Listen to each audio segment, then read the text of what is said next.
I can already see some juicy comments on this. Okay. So I asked them, what is the worst advice you've ever been given after a set? So one is apply more schmixies. This is basically someone trying to say your set play was very predictable and you didn't change your routes. This is actually really solid advice. It was phrased pretty poorly, but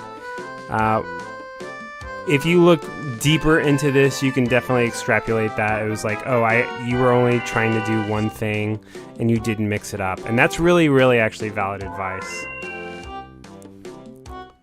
Someone said just drop Sheik, drop their character. This is actually terrible advice. Unless the advice is specifically how to perform at a top level at like a national, it's not really that great to tell someone to drop a character. Le Monk said, not really advice, but rather the lack of advice after playing someone who played really well the Diddy matchup, who told me, sorry, I don't know much that about Diddy, I can't help you. That's actually it's not advice, it's very genuine feedback though. There are a lot of people who don't realize what they're doing. There are a lot of players who are not really cerebral. When they play, they're not thinking a lot, and that's okay too. There's a lot of players who just play from the heart. I think top players are like a good mixture of playing from the heart and then knowing a lot about the game.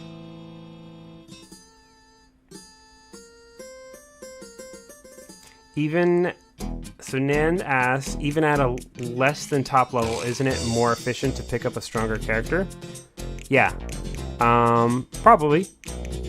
I think maybe there are some levels before, like right around PGR, or kind of at the tail end of like players that are possibly could break into PGR, or maybe just like the very top of your PR. It might matter for them. Do I think it matters for someone at mid-level of PR or PR in a smaller, not as difficult region?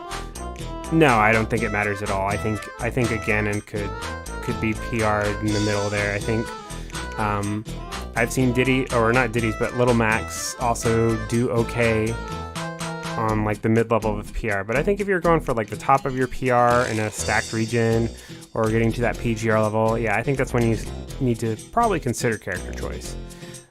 Sheik is probably not bad enough character where you would have to worry about that. I'm pretty sure Void could be PGR with just his Sheik. We'll see what he does. Quillen says, maybe don't use Leaf Shield like that, as it proceeds to do exactly what this, and I lose the set.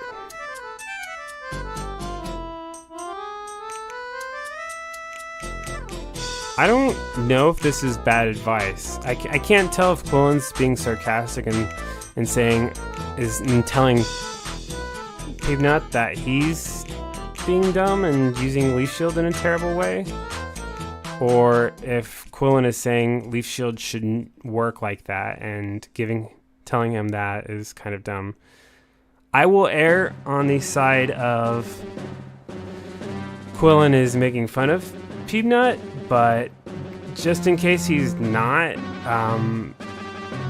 yeah, you should absolutely be a master of your character and know what your move is going to do. If you know your move is not going to work on a character at point blank like this, or if you know it's not going to work if you jump in on this or hit him against the ledge, that is your job as a main of that character to know it's not going to work. The generic, you don't play lame / camp enough. Can't count how many times people told me this, so I quit asking at locals. So this is good advice, but worded really poorly.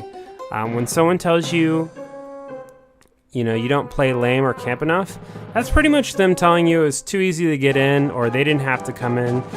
You didn't ever force them to approach. I mean, there's definitely validity in this, but there's so much more. it's erring on the side of being way too general, like someone saying you shouldn't get hit. You know, it's like the step before you get that bad.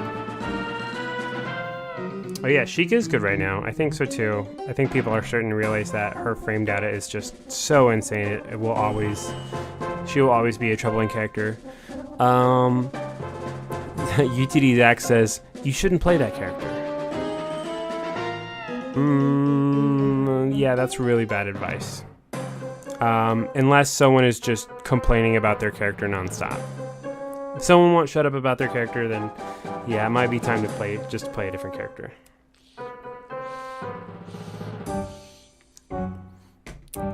Let's see, what does Kimona say? He says, Seagull Joe telling me, I've been playing this game for a really long time and there are just some things you gotta accept.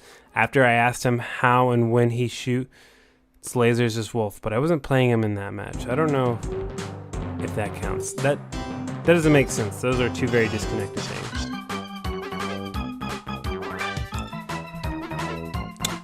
Neighbor says, I can't remember anything egregious, but I know...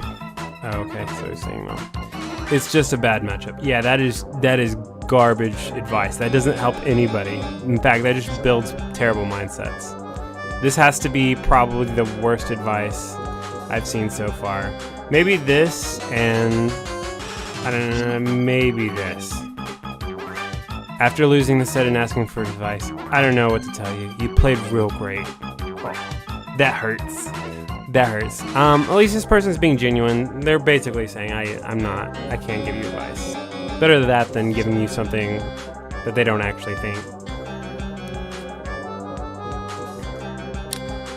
Anything that's super vague, like just bear more. Yeah, that's pretty bad advice. I definitely agree that maybe that player could phrase it as, I really struggle versus certain moves, and I think if you exploited that more, like one of the moves is back air, I really have a hard time dealing with back air, especially in X positions, maybe that would be a good way. Don't get hit, that's not real advice. No one really tells you that. They're just memeing if they tell you that. Mappo. Ooh, I do like that tag though. Dakpo and Mappo. Stop camping? This kind of goes with camping more. It's got validity to it, but it needs to be like a deep dive. Like you actually need to talk about it. Just pick up Ness or Game & Watch to deal with Pika. Oh, this one's hard. It's really hard because I actually did pick up Game & Watch to deal with Pika. So I'm a little biased towards this one. It depends. If your character is absolutely hopeless against Pikachu, then maybe that's solid advice. If your character just has a slight disadvantage against Pikachu, you probably should just stick it out. Oh, hey, what's up, you say? Thanks, man. Let's see. Papa J's domain. Man legit said, don't change your option if the first one worked. Confused me because I thought that the proper mix-up were done by the right choice. Okay, this is actually secretly godlike advice, and we gotta talk about it. We gotta talk about this a little bit. So there are definitely levels to play, like the Yomi levels, where you have to understand how smart your opponent is, and you have to understand how quickly they're going to adapt. When I'm playing a player and I'm trying to assess their skill, that is like what the entire first match is about.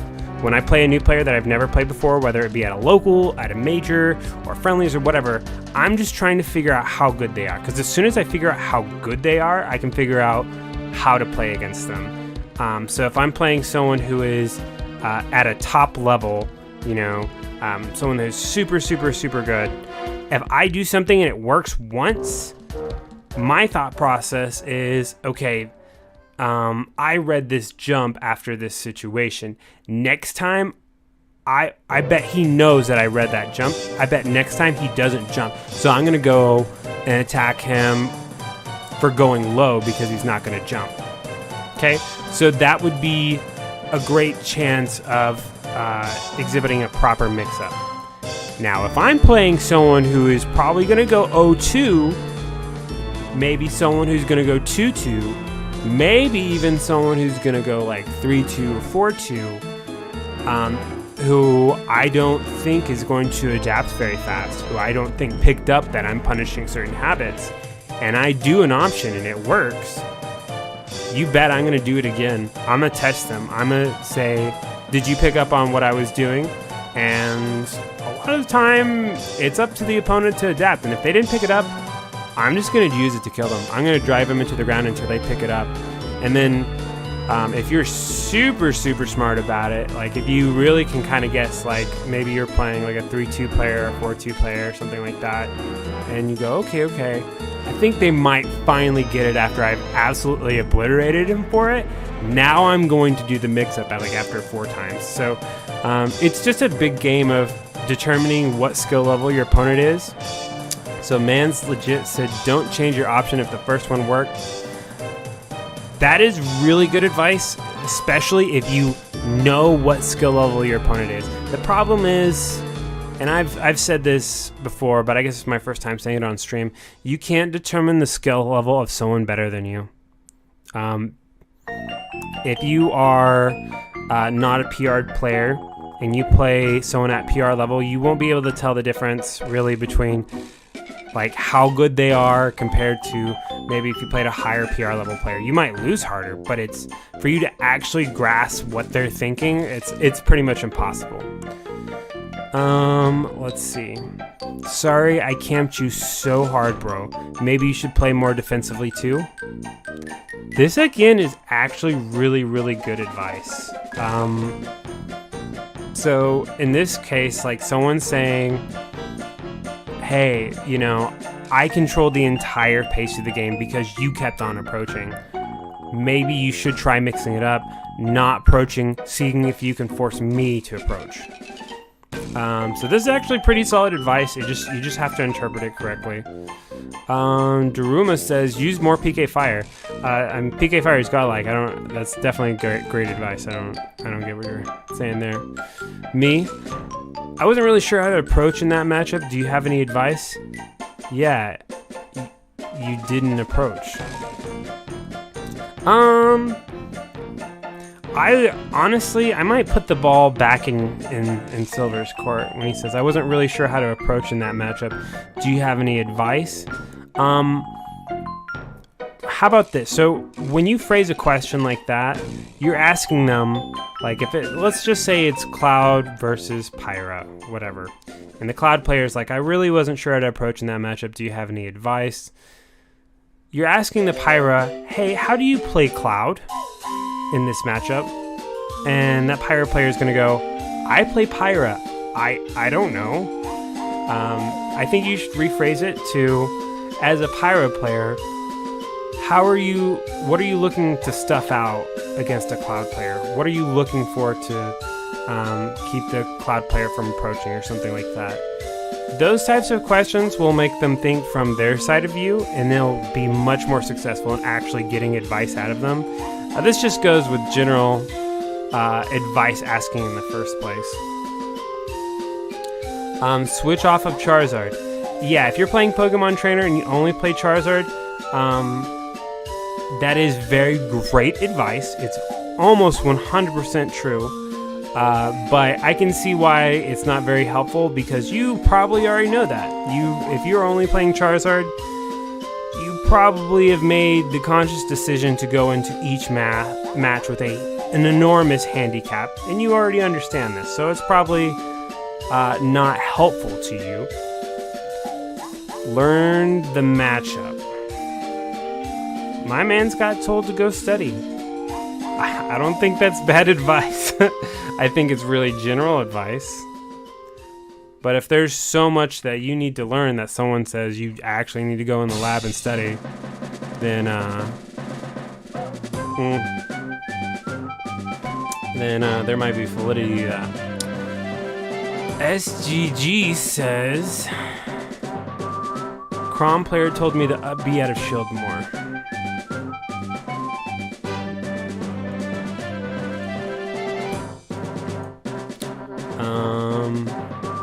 is this Crom's frame data? -6, -4, -6, -4. Yeah, it depends on what character. Who's this guy play? Who's SWG play? Oh, he's a Bowser player? What frame does Bowser's FB come out? Let's find out. Bowser up special.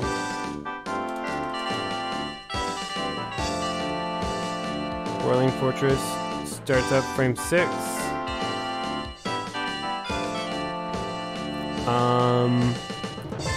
Well, in the case of Crom players telling you to be out of shield more, I hate to break it to you, but you definitely do need to be out of shield more. So one thing that a lot of players don't understand is they look at like ultimate frame data and they're like, oh, something's like -6. This is -6 if you land this aerial the frame before you land onto the ground. If you do it frame perfect. If you were watching closely, you will find out that almost nobody does perfect aerials. So if this neutral air or this back air is not frame perfect, you do get an up B out of shield. Now, forward air, up air, I don't think I would challenge those unless they hit the top of your shield, which you can angle your shield upwards. You can force them to do that kind of thing. So if you do notice that they do forward air, back or up air really high on your shield, you probably could get an up B on shield. But if neutral air and back air, man, if that's not frame perfect, you might actually have been giving some good advice there. You should spam a B out of shield. Who is this? Young Link or yeah, Toon Link? This might be someone trying to tell you that they're attacking your shield.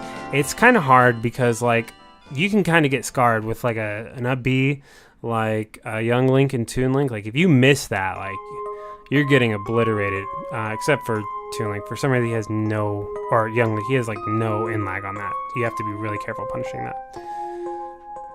So you gotta be careful of that. So I understand that's probably bad advice. You're so bad. That's not even advice. You're just bullying. You're just getting bullied at that point. I'm so sorry. Stop playing. Oh, stop playing Ridley. He's lame, just like you. In fact, you should probably just quit. Dude, I'm sorry, bro. That's not advice. Those are both examples of bullying. I don't think you're lame. I think you should keep playing. We got some quote tweets too. One, stop camping as much. There's some validity in that. If you're missing out on good opportunities because you're too busy camping on the other side of the stage, that could be valid. You just have to look deeper. Ask your boyfriend to coach you. Didn't have a boyfriend at the time. That actually might take the cake as the absolute worst advice. Asking someone to get coached by someone who doesn't exist. That's awful. I love it. Yeah, I think that's about it for the bad advice. Huh. There was some bad advice. There was also some really good advice in here too.